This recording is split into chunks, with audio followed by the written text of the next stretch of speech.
It's like you have to do this one little thing. Do whatever you do throughout the whole year. There's 1 month of forgiveness. Just do it. Please. I made a big deal. She called security and everything. Oh my god. Did it? Of course, I recorded her.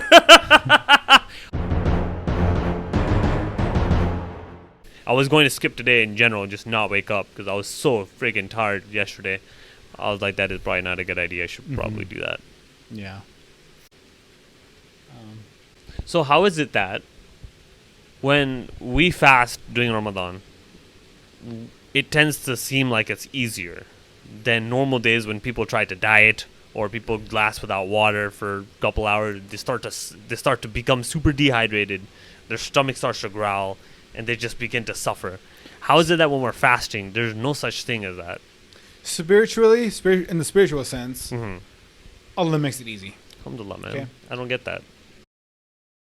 What I don't get is fasting. What I've heard is so important. Your good deeds for fasting are not even weighed on the Day of Judgment. They're weighed on the Sirat.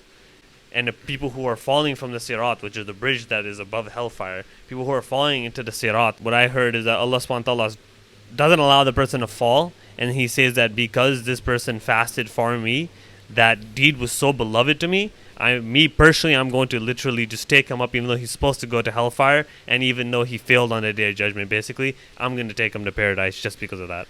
Now, is this fard fasting or I don't voluntarily know. fasting? Maybe fard, man. Because what's the most beloved thing to Allah? Those are the fard prayer, right? So I would think it's the fard fasting too, man.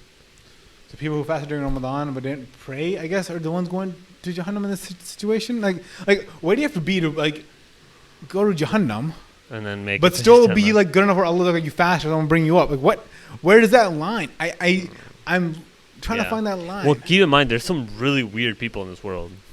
There are very weird people in the world. Literally, there are going to be people who literally drink alcohol, eat pork, do all types of zina, and then they'll fast on the month of Ramadan. And not even necessarily for super spiritual reasons to be forgiven. They're just doing it just because they're just used to it.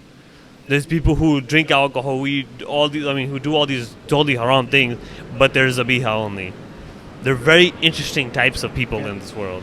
So what do you think about these quote-unquote Ramadan Muslims? People who don't practice throughout the year, but Ramadan comes, they practice, and they become can't listen to music, can't do anything. They go from partying like an animal to being in the masjid for 20 tarawih, reading all the 5 prayers, fasting, reading Quran, everything. Man, I love that so freaking much. I love that so much. Right, me too. Why does that have a bad connotation? Everyone, you're being a Ramadan Muslim is a bad thing. Yeah, it's a bad thing. Oh, you're a Ramadan Muslim. You only practice in Ramadan. Man, that's bad because it's like you're separating them from you. What are you implying about yourself then?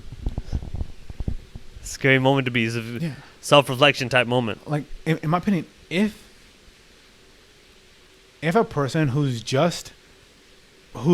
prays 5 times a day just only starts praying Tarawih, that's great, mashallah. But someone who doesn't pray is doing zina, drinking alcohol, smoking weed, drinking snorting cocaine, goes from that life to praying 5 times a day, fasting and praying Tarawih. That's huge. That's big, dude. That's huge. Not easy. That's a huge change. Yeah. That shows that they have iman. They've just fallen.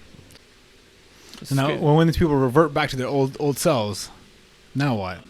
So these Ramadan Muslims who were party animals, and then Ramadan came and they became good practicing Muslims.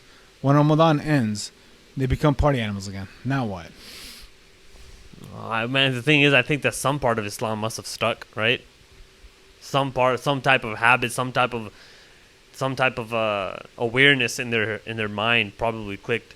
Because my thinking is, if you go through a month of building habit, basically, of doing Islamic things, there has to be some type of thought inside of this person's mind. The first shot he takes, I promise you he hesitates. I know it, man. If he does it though, he hesitated. There was still some awareness inside of it. Why he hesitated? Because consciousness of Allah. That's a huge thing. Someone who stops the sin, consciousness of Allah, is a huge thing. Yeah, it's kind of like the guy's gonna slowly over the years break down his habits. Unless he dies and is not able to. Reality of life. Do you think that's maybe the whole essence of Ramadan? What? Is to bring those people who've fallen so far away from Islam that they don't think they can never come back. Maybe. To bring them back to the path, even if it's for a month, maybe even if it's for a 100%. week. Ellie's just like, hey, yo, this is required. It's only for a month. Just do it. And for some reason, doing something for a short period of time is so much easier than doing the same thing for a long period of time. Mm-hmm. You say, I'm gonna do that for a week, easy. Say, I'm gonna do that for a year, you're gonna stop. Yeah. So limiting that period makes it so it's easy for people. So easy. And that brings them back in. Yeah. Dude, 100%. Because think about it, dude. If people who are already on the deen practice Ramadan, if they're already practicing deen, they're set for Jannah, inshallah, right? Like if they're already fasting every Monday and Thursday, like they're already praying 5 times a day, they're already praying tahajjud, what's the difference in Ramadan for them? I mean, technically it does raise their rank higher, but, still. But like in terms of their habits, right? There's no real change. Yeah. If they're already praying tahajjud, they're already reading Quran every day, they're already like doing all that. I think Prophet Muhammad Sallallahu Alaihi Wasallam said, because of this, it's a short time period, because this month is so short and it has such immense rewards and all your sins could be forgiven, people who forget that, people who just eliminate that and just ignore it, Prophet Muhammad Sallallahu Alaihi Wasallam, I think he like curses them, dude. Angel Jibreel comes to the Prophet Muhammad Sallallahu Alaihi Wasallam on a podium when he was giving a speech and told him to say Ameen to 3 different things. People asked him Sallallahu Alaihi Wasallam what it meant, why he said Ameen, and he told them one of the things was people who go through the month of Ramadan and don't have their sins forgiven. Now that just shows a lot about Allah Subhanahu wa Ta'ala's mercy, because you're just like, I mean, not everybody who like, I think about it, like to be cursed is humongous. big thing, man. Right? Astaghfirullah. So for him to say anyone who doesn't get forgiven in the month of Ramadan, is cursed. That means being literally forgiven is so easy that if you don't do it even in Ramadan, you're out of the fold of Islam. Basically, I mean, if a Muslim's cursing you, you're out of the fold of Islam. Basically, man. I think it's that easy that if you don't get forgiven, you're out of the fold of Islam. Yeah. Think about it. It's so simple, dude. It's like you have to do this one little thing. Do whatever you do throughout the whole year. There's 1 month of forgiveness. Just do it. But please. Yeah. But that's what I don't get. You don't know what I don't get? How when I first asked you about why Ramadan is so easy, Allah makes it so easy. Fasting is so hugely rewarded on the Day of Judgment and in this world. Shouldn't it be a little more tougher? Why would if Allah's gonna give so much goodness, Allah still helps? Sir, he locked up Shaitan. He's trying to get you forgiven. Dude. Your Shaitan locked up, bro. Unbelievable. Tell me, since Monday night, has staying away from sin not become so easy? Dude. Taha. Piece of cake. Piece of cake, bro. Right? Yeah. It's so easy. Yeah, bro.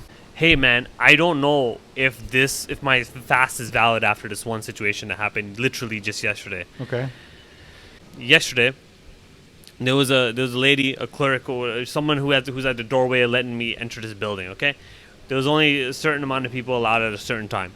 I walked in. There was already max capacity. Okay. She spoke to me very disrespectfully, and she said it very, very nastily, right? And I had a loved one beside me.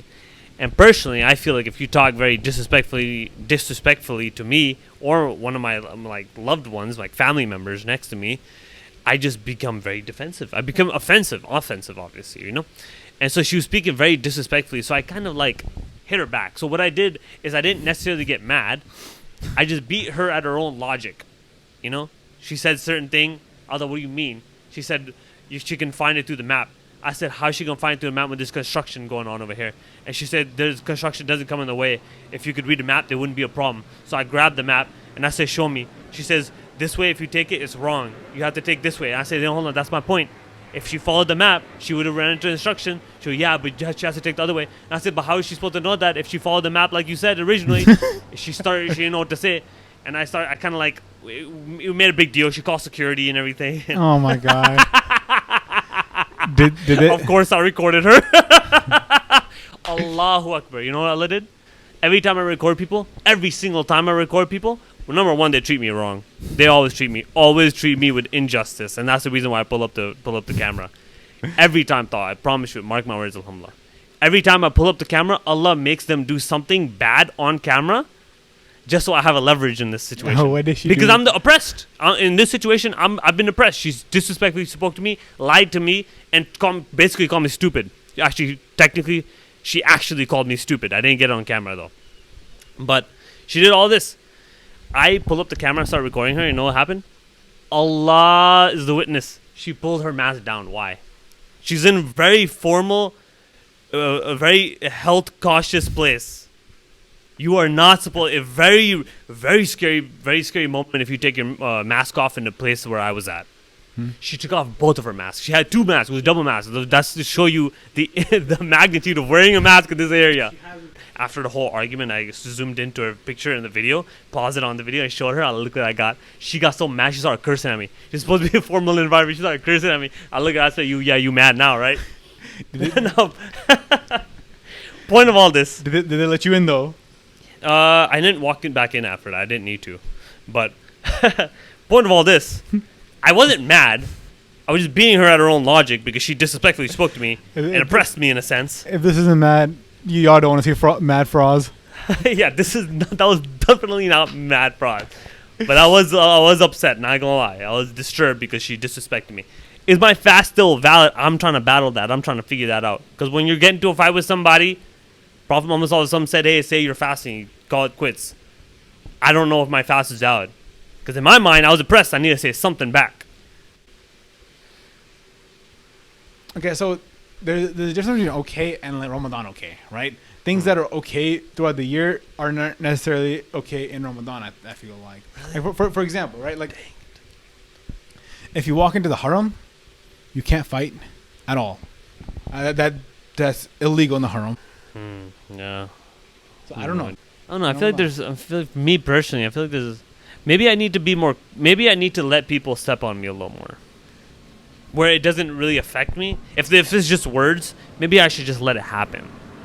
I look around and the people who literally just, my loved one who is next to me, my family member, they accepted it. They didn't even think twice about it. Why did I take it so personally? Okay, well, one, we're men.